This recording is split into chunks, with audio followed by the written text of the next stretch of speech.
اور منہ کسی کو نہ دکھاؤں. اسی طرح یہ چند روز کی زندگی بسر کروں. اگر کوئی مکان خوش آیا تو وہاں بیٹھ کر بندگی اپنے معبود کی بجا لاؤں گا. شاید عاقبت بخیر ہو. اور دنیا کو تو خوب دیکھا، کچھ مزہ نہ پایا. اتنی بات بول کر اور ایک آہ بھر کر بادشاہ چپ ہوئے. خیرت مند ان کے باپ کا وزیر تھا جب یہ شہزادے تھے، تب سے محبت رکھتا تھا.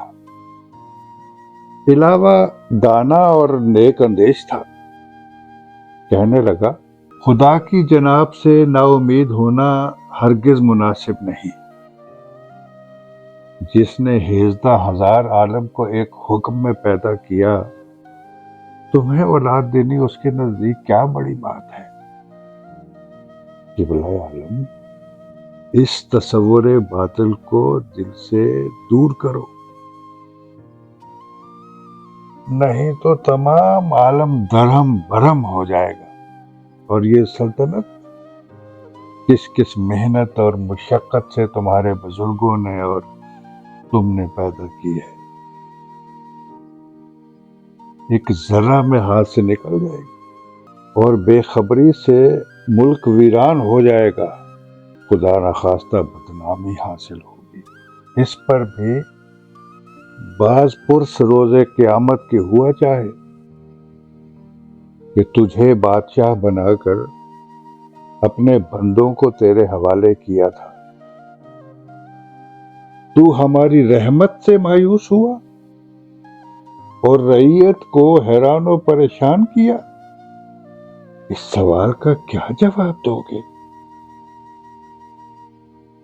بس عبادت بھی اس روز کام نہ آئے گی، اس واسطے کہ آدمی کا دل خدا کا گھر ہے اور بادشاہ فقط عدل کے واسطے پوچھے جائیں گے. غلام کی بے ادبی معاف ہو، گھر سے نکل جانا اور جنگل جنگل پھرنا کام جوگیوں اور فقیروں کا ہے، نہ کہ بادشاہوں کا. تم اپنے جوگا کام کرو، خدا کی یاد اور بندگی جنگل پہاڑ پر موقوف نہیں.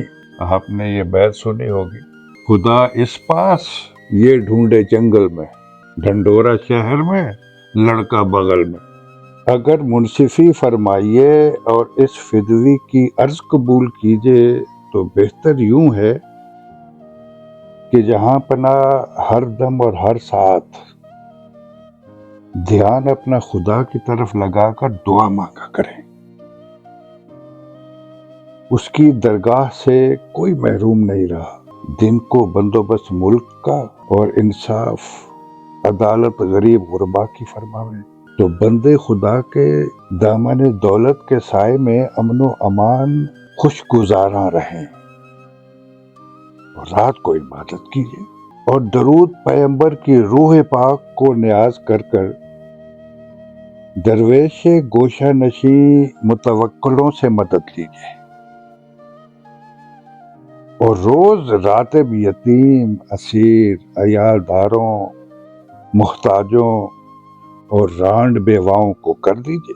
ایسے اچھے کاموں اور نیک نیتوں کی برکتوں سے خدا چاہے تو امید قوی ہے کہ تمہارے دل کے مقصد اور مطلب سب پورے ہوں.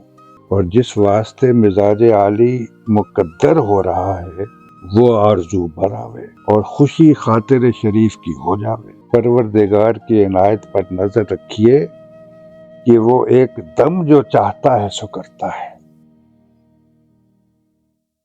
بار خیرت مند کی ایسی ایسی عرض معروض کرنے سے آزاد بخت کے دل کو ٹھارس بندھی اور فرمایا، اچھا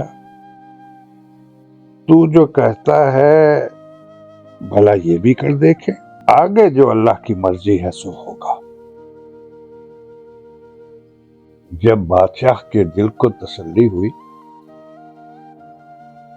تب وزیر سے پوچھا کہ اور سب امیر و دبیر کیا کرتے ہیں اور کس طرح ہیں؟ اس نے عرض کی کہ سب ارکان دولت قبلہ عالم کے جان و مال کو دعا کرتے ہیں، آپ کی فکر سے سب حیران و پریشان ہو رہے ہیں، جمال مبارک اپنا دکھائیے تو سب کی خاطر جمع ہوئے۔ چنانچہ اس وقت دیوان عام میں حاضر ہیں۔ یہ سن کر بادشاہ نے حکم کیا، انشاءاللہ تعالی کل دربار کروں گا، سب کو کہہ دو حاضر رہے۔ خیرتمند یہ وعدہ سن کر خوش ہوا اور دونوں ہاتھ اٹھا کر دعا دی کہ جب تلک یہ زمین و آسمان برپا ہیں تمہارا تاج و تخت قائم رہے، اور حضور سے رخصت ہو کر خوشی خوشی باہر نکلا اور یہ خوشخبری امراء سے کہی۔ سب امیر ہنسی خوشی گھر کو گئے، سارے شہر میں آنند ہو گئی، رعیت پرجا مگن ہوئے کہ کل بادشاہ بار عام کرے گا۔ صبح کو سب خانہ زاد اعلیٰ و ادنا اور ارکان دولت چھوٹے بڑے اپنے اپنے پائے اور مرتبے پر آ کر کھڑے ہوئے اور منتظر جلوہ بادشاہی کے تھے۔